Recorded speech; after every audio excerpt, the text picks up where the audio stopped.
I said no grades, no lectures. Just let me breathe. I snapped, storming out of the counselor's office. But breathing didn't help when your father had just frozen every one of your accounts, stripped your car, and told the entire staff at Lincoln Prep to stop giving you special treatment. I still remember the stares that morning. I was the only kid in a three-piece suit stepping off a public school bus like some kind of fallen prince. My name, Mason Caldwell, once meant something here. Caldwell Industries legacy donor, my dad's name engraved on the auditorium wall. Now I was just another screw-up with a failing GPA and no excuses left. I sulked through the halls, avoiding eye contact, trying to ignore the whispers. That's when I saw her again, the janitor. She moved slowly, mopping the side entrance like she always did. No one ever noticed her, but she noticed me. She looked up, eyes steady, and said one thing that stopped me cold. "You're not failing school, you're failing yourself." I laughed at first, but the words stuck. They followed me for days, and they were just the beginning. The morning after she said those words, something strange happened. I started noticing things, little details that never registered before. The peeling paint on the lockers, the hollow echo of my shoes on the tile, the way students looked away when I passed them as if not seeing me was easier than acknowledging what I'd become. Invisible. Not the golden boy, not the future CEO, just a kid with a name he didn't earn, drowning in expectations he never chose. My father didn't speak to me that week, not even a text. After years of private jets and parties where I shook hands with politicians, I didn't care about it. Was silence that finally humbled me. I didn't tell anyone how it felt, how the silence was louder than any argument we'd ever had. I just kept my head down, walking the same halls that once celebrated me, now too ashamed to even look up. On Wednesday, the school counselor called me in again. This time I didn't resist. I sat across from her, my fingers twitching against the edge of her desk. She didn't lecture. She just slid a manila folder across to me. "This is your academic profile, Mason. You're failing 5 out of 6 subjects. The school board is reviewing your enrollment status." I swallowed. "So what, you want me to cry?" She leaned forward. "I want you to stop pretending this doesn't matter." I laughed under my breath, bitter and sharp. "Nothing matters. Not when you're me." "That's the problem," she said quietly. "You still think this is about being a Caldwell." After that, I wandered the halls, not sure where I was going, just walking. I ended up behind the cafeteria where the janitor usually cleaned up the spills and trash no one bothered to pick up. She was there, same spot, same steady rhythm. I don't know why I approached her. Maybe because no one else was listening. Maybe because I needed someone to look at me like I wasn't already written off. "You really believe that stuff you said?" I asked, voice low. She didn't stop moving. "Which part?" "That I'm failing myself." She paused, met my eyes. "You've been given every tool, every advantage, and yet you walk around like the world owes you more. That's not failure. That's fear wearing a suit." I wanted to argue, but I couldn't. Not because I agreed, but because deep down I knew she was right. "Teach me," I said finally. "If you know something, don't help me figure it out." She didn't smile. She didn't even nod. She just said, "Meet me tomorrow. 6 a.m. East Wing. Bring a notebook." That night I barely slept. Not out of anxiety, but anticipation. For the first time in years, I felt something shift, something internal, unsteady, like a mirror cracking. At 5:50 a.m., I was already outside the school fog, clinging to the asphalt, the sky still wrapped in blue-black silence. I walked through the side door and found her there, wiping down a hallway with her back to me. I hesitated. "You're early," she said without turning around. I lifted the notebook. "Didn't want to waste your time." She motioned toward a bench. "Sit. We don't start with answers here. We start with questions." For the next hour, she didn't give me a single rule or definition. She asked things that had nothing to do with textbooks. "When was the last time you were proud of yourself? What scares you more, failing or being seen trying? What's the difference between intelligence and wisdom?" Each question hit harder than any test ever had. I left that morning with a headache and a strange sense of clarity. We repeated it every day, 6 a.m. before class. I'd show up half asleep. She'd greet me with something cryptic or philosophical, and we'd just talk about books, about meaning, about how to understand what writers aren't saying directly. "You read too literally," she told me once. "You think reading is about the words, it's about the spaces between them." She made me write too. Not essays, reflections, personal stuff. She made me ask why I thought what I thought. I hated it at first. I wasn't used to digging that deep. I didn't even know where half my beliefs came from. Eventually, something shifted. I started showing up early, not out of obligation, but need. I wanted that hour. I wanted her questions. I wanted to be challenged without being judged. One morning, I brought coffee. She raised an eyebrow. You bribing the teacher now? I'm appreciating the teacher, I said, placing the cup beside her. She gave a tiny smile. Then let's appreciate the lesson. That day, she handed me a dog-eared book, James Baldwin, The Fire Next Time. She told me to read a chapter and tell her what hurt. Not what you liked, what hurt. That became the pattern. Books that burned, questions that bruised, lessons that didn't pretend life was fair. By the third week, my perspective had shifted entirely. I started noticing things in class, the way my history teacher skipped over uncomfortable truths, the way my literature class focused only on white authors. I started raising my hand, asking questions that made people uncomfortable. Not because I wanted to be rebellious, because I finally understood what it meant to think. Meanwhile, my grades started to shift slowly but noticeably. A D turned into a C+. A blank essay got rewritten into something honest. Teachers began commenting on my effort, not just my last name. Of course, my father didn't notice. Or if he did, he didn't care. When I told him I was studying more, he smirked. Studying what cleaning techniques sonem yershunapun. I wanted to scream, but instead I just nodded and walked away. At school, rumors began to spread. People noticed I was hanging out with the janitor before and after hours. Some called it weird. Others mocked it outright. You getting cleaning tips for your future career, Josh the football team captain sneered one day. I didn't reply. I didn't need to. Evelyn, yes, she finally told me her name taught me that silence is a form of power. But it still stung. I wasn't immune to shame. I just started choosing truth over pride. Then came the shift I didn't expect. A classmate, Naomi, overheard one of our sessions. She approached me later nervously. Do you think she'd help me too? I asked Evelyn the next morning. She's got to leave her pride at the door, she said simply. Same as you. That afternoon, Naomi joined us. Then it was Trey. Then Sophia. One by one, more students started coming. Quietly. Secretly. Evelyn never asked why. She just taught. We started using the old library after hours of space no one cared about anymore. We turned it into something sacred. A place where learning was raw, messy, beautiful. We read Baldwin, Morrison, Hughes. We wrote about fear, identity, justice. Evelyn never graded anything. She just asked, is this honest? Does it matter to you? One day she placed my notebook on the table, her notes scribbled in red. This line is pretty but hollow. Try again. She wasn't being cruel. She was being real. And for the first time, I understood the value of revision. The more I wrote, the more I peeled away the layers I'd built. The armor of privilege, the ego of expectation. Underneath was someone scared, yes, but someone real. It all came to a head the day I showed my father my latest essay, an assignment I was genuinely proud of. He glanced at the first paragraph and scoffed. This is what they're teaching you now, emotion. I stood my ground. It's called self-awareness. He waved it off. It's weakness. No, I said, voice steady. It's strength. You just don't recognize it. That argument ended with him slamming the door and telling me to pack my things. He wasn't joking. I lost the car, the allowance, the house key. I stayed with a friend for a few days, rode the bus to school, kept writing. Evelyn never brought it up. She just kept teaching. One morning, she handed me The Souls of Black Folk by Winnie B. Du Bois. This book saved me, she said. Now let's see what it does for you. I read it cover to cover, twice. It wasn't easy, it wasn't comfortable, but it lit a fire in me that I didn't know I had. By then, the reading group had grown to 12 students. We shared food, books, tears. We debated everything race, class, meaning, purpose. We weren't just studying, we were becoming. And Evelyn, she was the center of it all. Not with lectures, but with presence. Not with authority, but with love. Then came the backlash.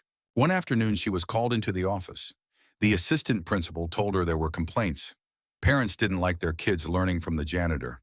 They used words like unorthodox and inappropriate. Evelyn came back from that meeting quieter than usual. They're shutting us down, she said. Let me talk to them, I said. No, she replied. Not yet. You're not ready. I hated it, but I understood. She wanted my voice to matter because it was mine, not because of the name I carried. So I kept writing, kept showing up, kept becoming. Then came the announcement, the senior speech contest. Topic, what it means to win in life. I knew instantly what I had to do. The moment I sat down to write the speech, my hands shook. Not from fear, from weight. The kind of weight you feel when you know every word might cost you something, but silence would cost you more. Evelyn always said that words were a kind of weapon not to harm, but to cut through the lies we tell ourselves. So I opened my notebook and wrote the first sentence without thinking. I used to believe winning meant never failing. Now I know it means becoming. I filled pages that night, scribbling by the light of my desk lamp in my friend's guest room. It wasn't fancy. No marble floors, no fireplace in the corner like at my father's estate. Just a creaky twin bed and a poster of some rock band from the 2000s. But in that space, with my pen moving and my heart raw, I felt more honest than I had in years. The next morning, I handed the draft to Evelyn.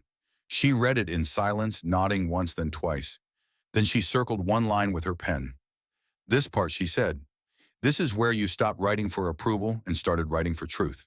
I looked down. It was the sentence that read, the person who saved me didn't have an office, a title, or a degree. She had a mop and a fire that refused to go out. I meant it, I said. I know, she replied, and that's why it will matter. As the speech contest drew closer, tension hung over the school like storm clouds refusing to break. Whispers followed me down the halls. Some students offered quiet nods, others sneered. My father still hadn't reached out. My classmates still weren't sure what to make of my transformation. But none of that mattered, not anymore. Then 3 days before the contest, it happened. Evelyn was gone. No warning, no goodbye. Just an empty cleaning closet, a missing mop bucket, and silence. I ran to the principal's office. The assistant principal intercepted me. She's no longer employed here, she said with the kind of corporate coldness that makes your stomach turn. Why, what happened? It was a personnel decision. That's all I can tell you. I wasn't stupid. I'd heard the rumors. Parents complaining, board members asking questions. Someone must have decided she was a liability. She helped us, I said. She saved lives. She wasn't authorized, the assistant principal replied. I turned to leave. Neither was the revolution she started. I wandered the halls that afternoon like a ghost. Everything looked grayer. The students in their uniforms, the teachers clutching their clipboards, the vending machines humming quietly in the corner. The school felt colder, empty even with people inside. I went to the library, our library, but it was locked. The sign on the door read, under maintenance. Maintenance. What a neat word for erasure. I called her, texted, nothing. Her number went straight to voicemail. I walked to the corner store near the bus stop where she sometimes got coffee. The clerk hadn't seen her. I sat on the curb outside the school until the sky turned a dull, miserable gray. Then I opened my notebook again and wrote a single sentence. They erased the one thing that made this place feel like it mattered. The next day, I showed up to school early and taped my speech draft to the wall outside the auditorium under the contest poster. In thick black Sharpie, I wrote at the top, not for credit, not for applause, for her. By lunch, the page was gone. Someone had ripped it down, but by then, 5 students had already snapped photos. They shared it in group chats, then on social. It started to spread. That afternoon, the school's internal email system crashed for a full hour. Too many incoming messages. Students, alumni, even a few teachers, all asking one thing, where's Evelyn? By the time I got to the speech rehearsal that evening, the auditorium was buzzing. Not about grades or test scores, about her and about what she meant. The principal pulled me aside before I left. Mason, we understand this is emotional for you, but we'd prefer if your speech didn't reference personnel issues. I stared at him. Then you're not ready for what I have to say. He blinked. What's that supposed to mean? It means I'm not giving your version of the story. I'm giving mine. He didn't say anything. He just stepped aside and let me walk out. Later that night, I got a message from a blocked number. Just 5 words. You're not done. Keep going. I knew it was her. I didn't need proof. That was Evelyn, always watching, always knowing. So I did exactly what she said. I kept going. The next day, I rewrote the speech, not because the original was wrong, but because the stakes had changed. This wasn't just a story about my growth anymore. It was about resistance, about truth, about refusing to let silence win. I changed the title to The Cost of Becoming. The speech spread before I even delivered it. Somehow someone leaked the new version. Maybe it was intentional. Maybe the universe wanted it out. Either way, the reaction was swift. Some parents demanded it be pulled. Others praised it. Some faculty asked to see it. Others avoided me in the hallway. But the students, they showed up. On the day of the contest, the auditorium was standing room only. Not just students and teachers, alumni, reporters, parents, even a few board members. And at the very back in the shadows of the exit doors, I saw her. Evelyn, wearing a simple gray coat, arms folded, eyes steady. My name was called. I stepped onto the stage and into the storm I'd chosen. The lights were blinding, but I could feel her presence like gravity pulling me forward. I took a breath, then I spoke. My name is Mason Caldwell. You know my father. You know the name. But you don't know me. Not really. And for a long time, I didn't either. They told me I was failing. And they were right. But not just in grades. I was failing to see people. Failing to see myself. I thought my last name made me powerful. But it made me blind. Until someone handed me a notebook and said, start from zero. She wasn't a teacher, at least not in your records. She wasn't a tutor or counselor or advisor. She was a janitor. A black woman who saw through my anger and said, you're not broken. You're just hiding. She didn't teach me how to pass tests. She taught me how to see, how to listen, how to think, and more importantly, how to feel. She made me rewrite the parts of myself I was too afraid to face. She didn't grade me. She challenged me. And when she was erased from this school, you called it policy. But I call it fear. Because systems don't attack what's broken. They attack what's working. She made learning dangerous in the best way possible. And I refuse to pretend she didn't change my life. So if you're asking what it means to win in life, it means standing here right now without the name, without the car, without the trust fund, and still saying, I am becoming someone who doesn't need applause to speak. Becoming someone who writes not for a grade, but for truth. Becoming someone who sees others, especially when the world tells them they're invisible. That's what she gave me.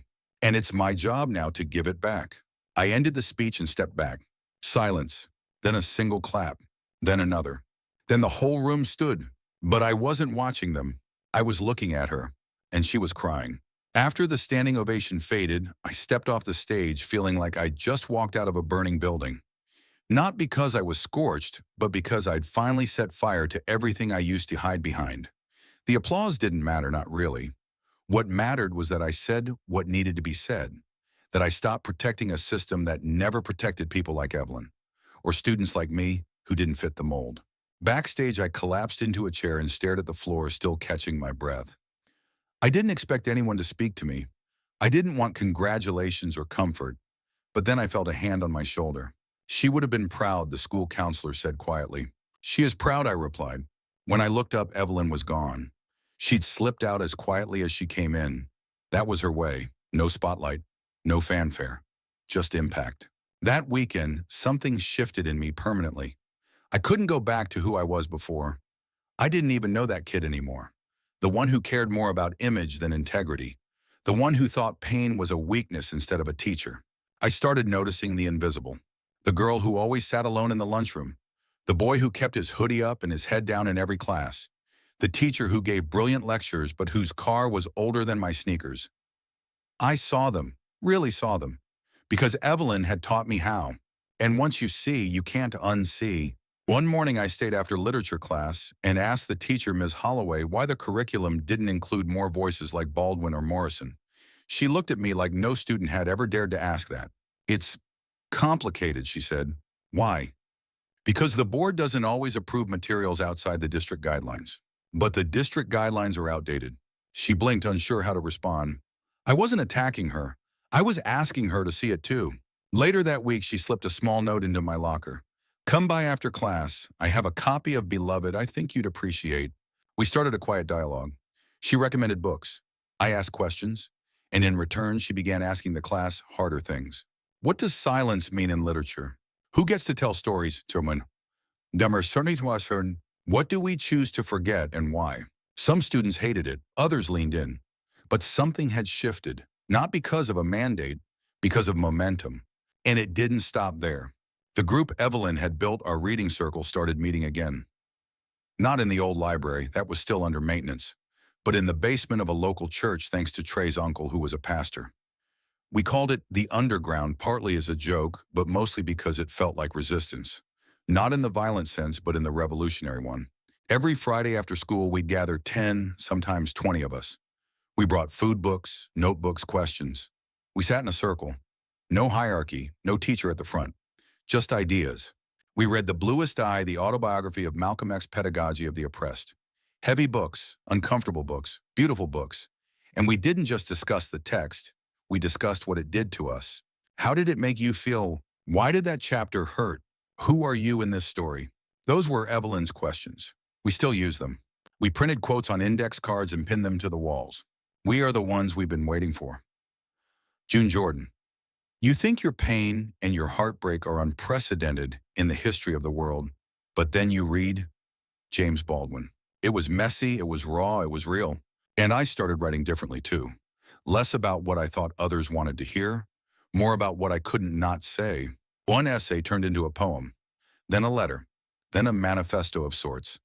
I called it Learning Without Permission. I printed a dozen copies and passed them out at school. By Monday, I saw one taped to the back of a locker, another in a teacher's desk. Some students started calling me Professor Caldwell. They meant it sarcastically. I didn't mind. I'd been called worse. But not everyone appreciated the shift. One afternoon, I was called into the principal's office. Again, this new group you're leading off campus, he began, we have concerns. I raised an eyebrow. It's not affiliated with the school. Yes, but your actions reflect on this institution. Are you telling me students reading books is a liability? I'm saying it's complicated. There it was again. That word, complicated.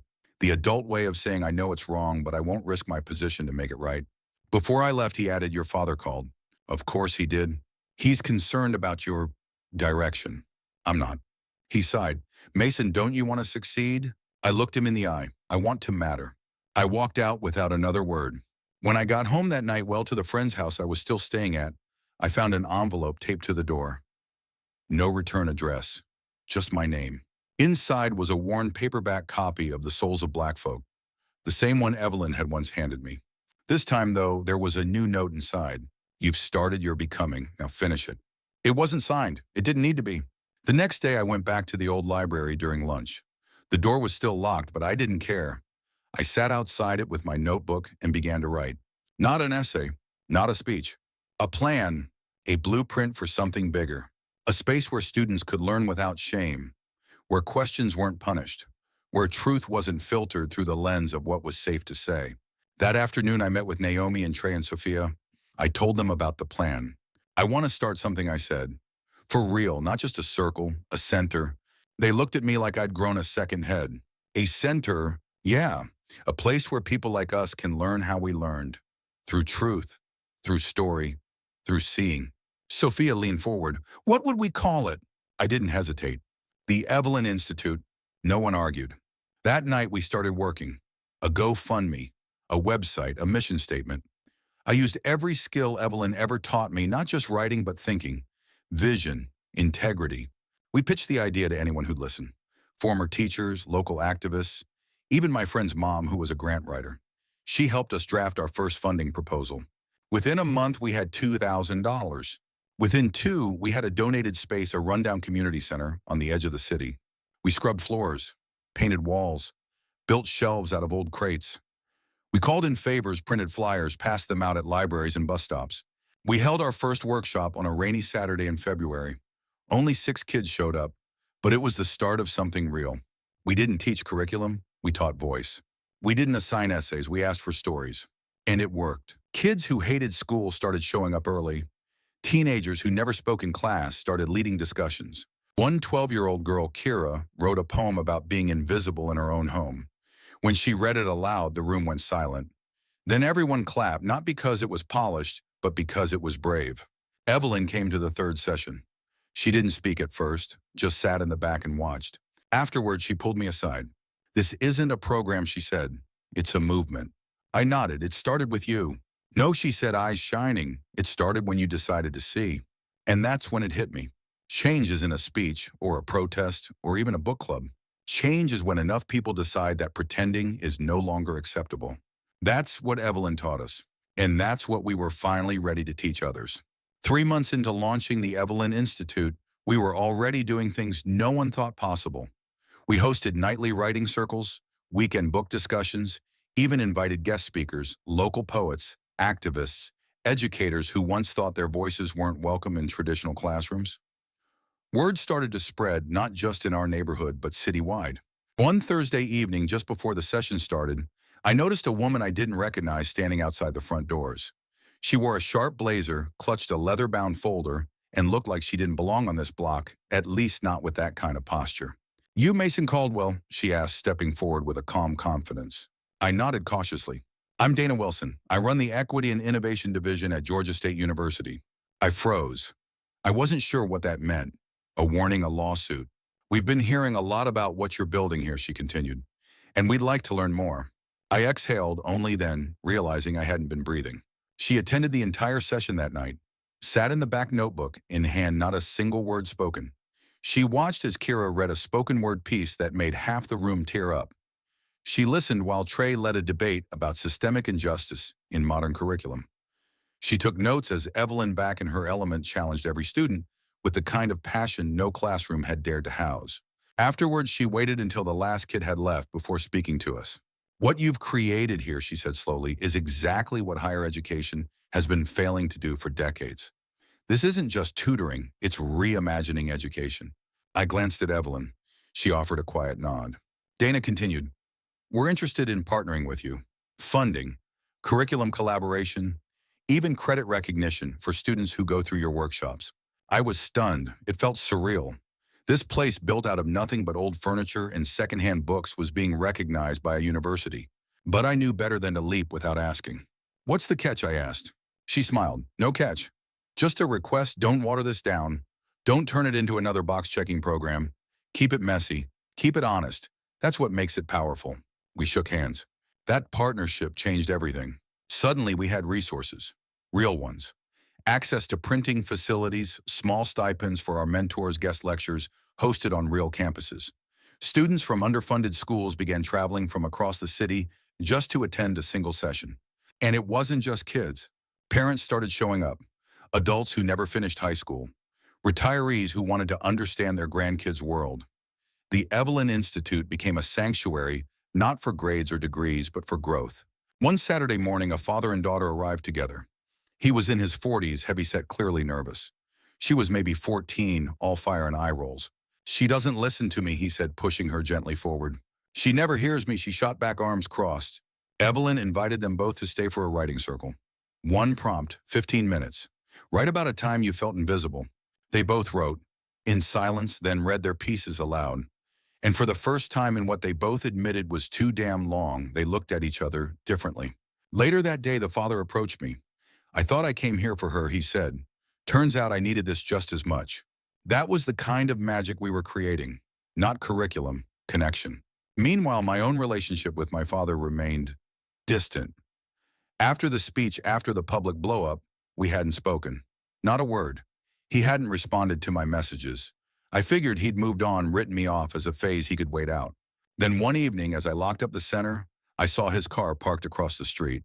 Sleek, cold, familiar. He stepped out slowly, wearing one of those tailored suits that always made him look like he belonged on a magazine cover. But his expression wasn't judgment. It wasn't disappointment. It was something I hadn't seen in years: uncertainty. "I saw the news segment," he said, "about the partnership, about this place." I nodded. "I didn't come to argue." "Then why are you here?" He hesitated. "To understand, maybe even to apologize." I raised an eyebrow. "For what?" "For not seeing you. For thinking power was the only currency that mattered." It wasn't a grand speech. It wasn't cinematic. But it was real, and real was enough. He didn't come inside that day. Just stood on the sidewalk, hands in pockets, looking at the building like it was something sacred he wasn't yet worthy of entering. I didn't push. Later, Evelyn said sometimes growth doesn't come with a bang. Sometimes it tiptoes in and waits to be noticed. And she was right. Weeks passed. The Institute continued to expand.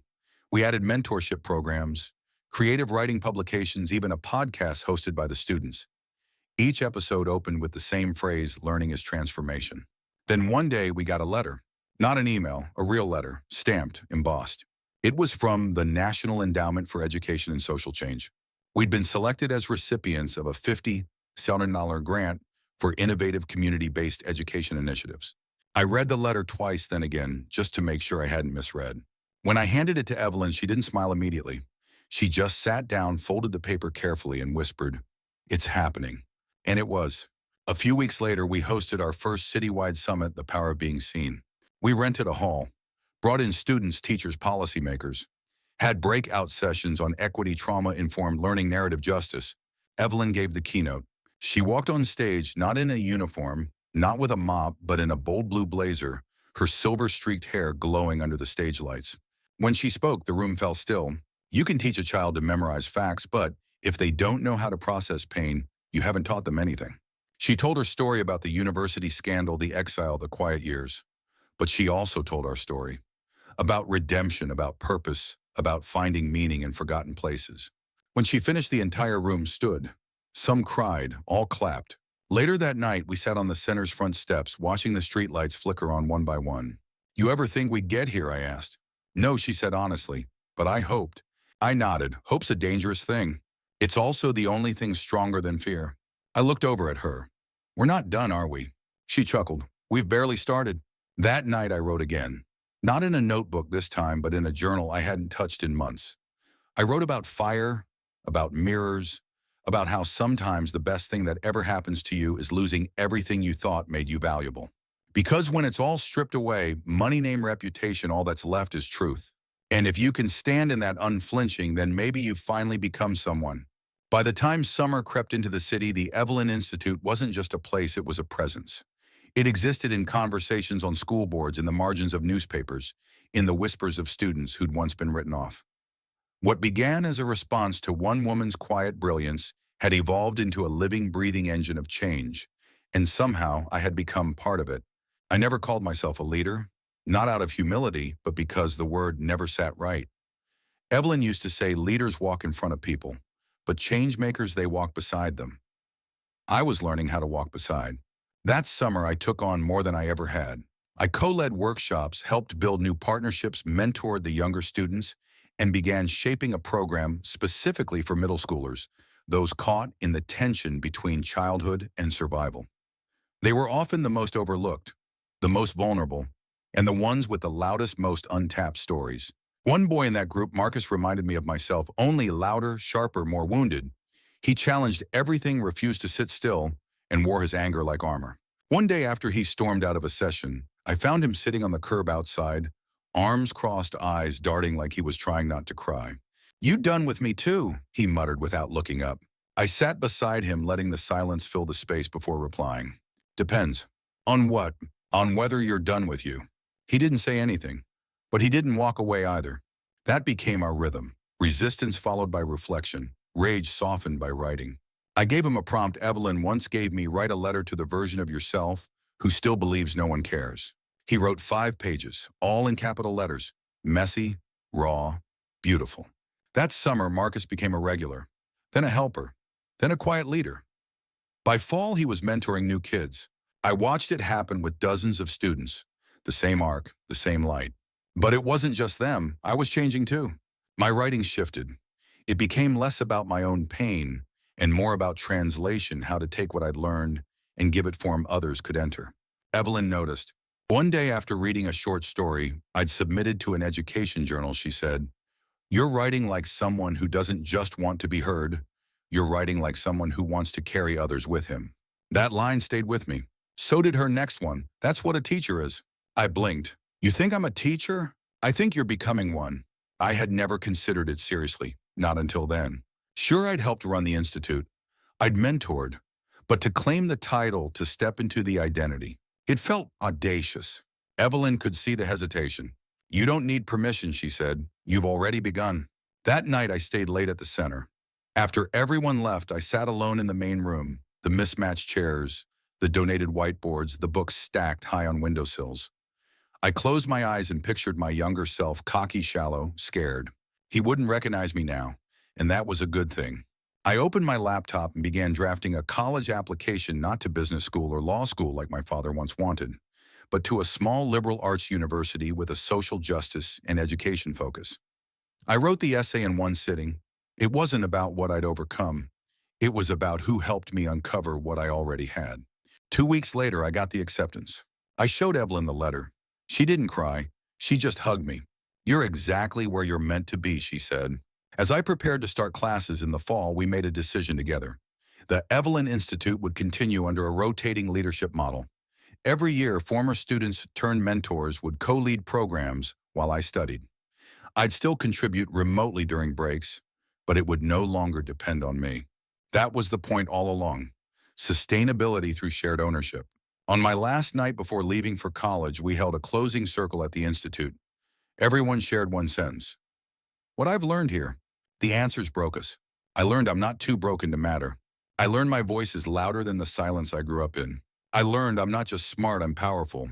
Evelyn didn't speak until the end. She looked around the room, her hands folded, her voice steady.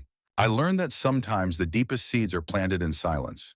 And if you water them with truth, they grow into something no system can erase. We sat in that stillness, grateful, changed. That night as I packed my things, I found an envelope tucked into my backpack. Inside was a small card with Evelyn's handwriting, "Don't forget who you were before the world told you who to be."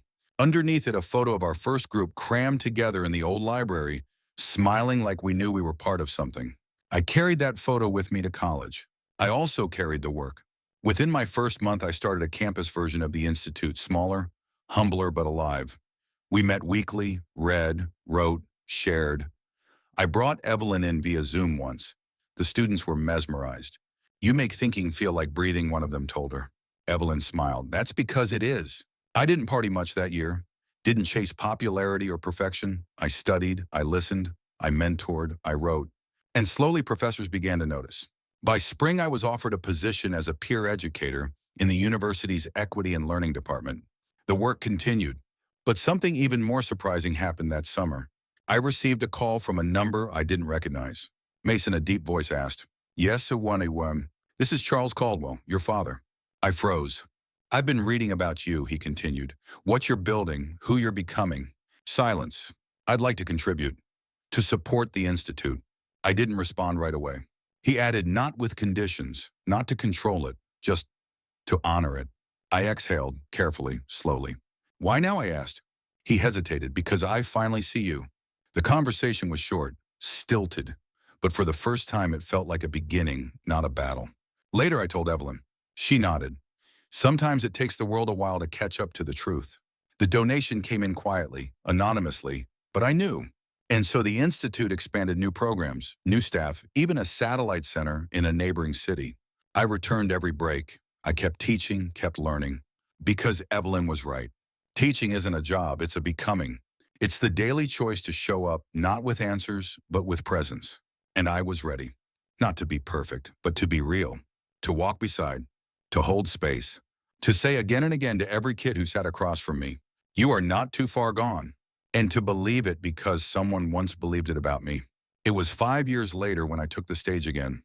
Not at a school auditorium, not at a student showcase, but in a grand theater, lights, blazing cameras recording, and hundreds of educators, policymakers, and students gathered for the National Education Reform Summit.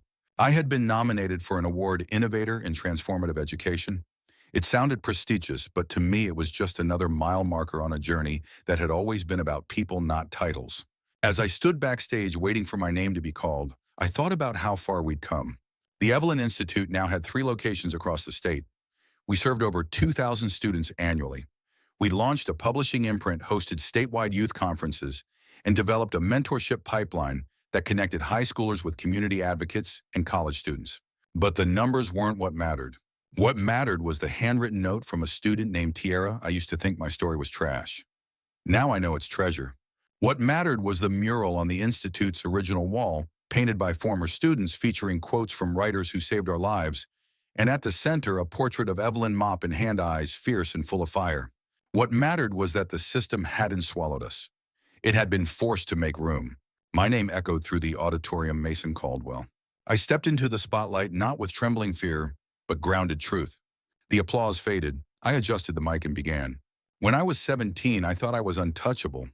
Not because I was strong, but because I was hiding behind a last name that shielded me from consequence and meaning. I failed every test, not just academic ones, but human ones. I didn't know how to listen. I didn't know how to see. I thought success was something inherited, not earned.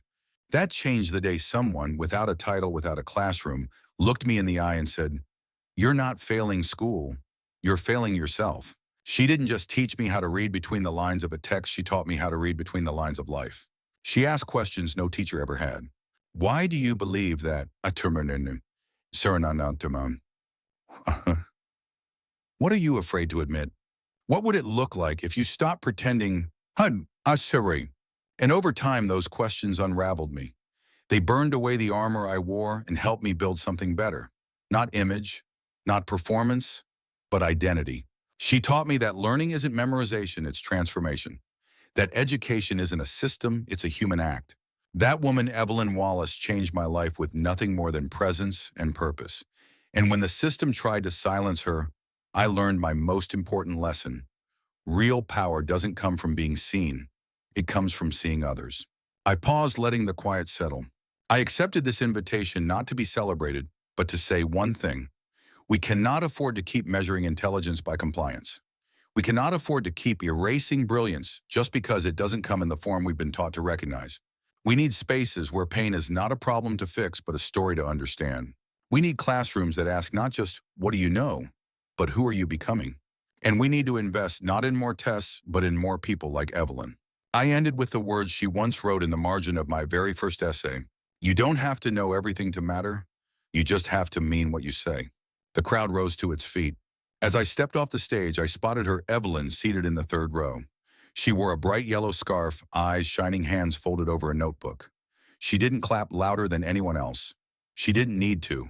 Her presence was thunderous. Afterward, we walked out together into the soft evening air.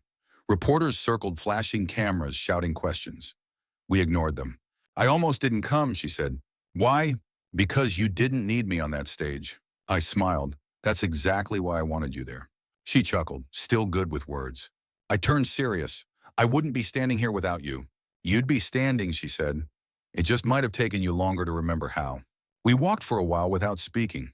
The city pulsed around us, horns, footsteps, laughter drifting from a nearby cafe. The kind of ordinary music that makes you feel like the world is still trying. I've been thinking, I said, about expanding again, but this time, nationwide. She raised an eyebrow. You trying to build an empire now? I laughed. No, just trying to plant more seeds. She nodded. Then start small. Start real, the rest will come. 2 months later, with her blessing, we launched the Evelyn National Fellowship, a program for former students, educators, and social workers to train in the Institute's method and bring it to their cities. We didn't call them teachers, we called them story keepers, because that's what they were. And stories we learned are the most radical form of truth. That fall, I was invited to testify before a congressional education committee. They wanted to understand how a community initiative had outperformed traditional schools in literacy growth, emotional development, and college matriculation. They expected statistics. I gave them stories. I told them about Marcus, who now ran the middle school program in Atlanta, about Kira, who published her first poetry collection at 17, about Sophia, who went on to become a civil rights attorney. I told them about myself. And then I told them about Evelyn. One senator asked, what made her different from any other educator? I looked him dead in the eye. She didn't wait for permission to care. The Institute received national coverage that year. News outlets, podcasts, awards. But the moment that defined it for me happened quietly in a corner of the original building. It was a Tuesday afternoon. A new student had wandered in, nervous, withdrawn shoulders, tense. She barely spoke, just sat in the back and doodled on the edge of her notebook. Evelyn walked over, sat beside her, and asked softly, what's your story? The girl didn't respond. Evelyn waited. Then after a minute, the girl whispered, I don't think I have one. Evelyn didn't flinch. She smiled and said, then let's find it together. That's what we'd built, not an institution, a revolution. And it wasn't loud. It was steady. It was sacred. It was ours. The greatest lesson I ever learned wasn't about literature, politics, or even education. It was about presence. Real transformation doesn't come from information. It comes from being seen, being heard, and being believed in. Evelyn taught me that learning is not transactional, it's relational. She saw past my last name, past my failures, past the arrogance I wore as armor. And in doing so, she gave me something no textbook ever could permission to become. We live in a world that often rewards performance over authenticity, but true power lies in choosing to show up as we are and allowing others to do the same.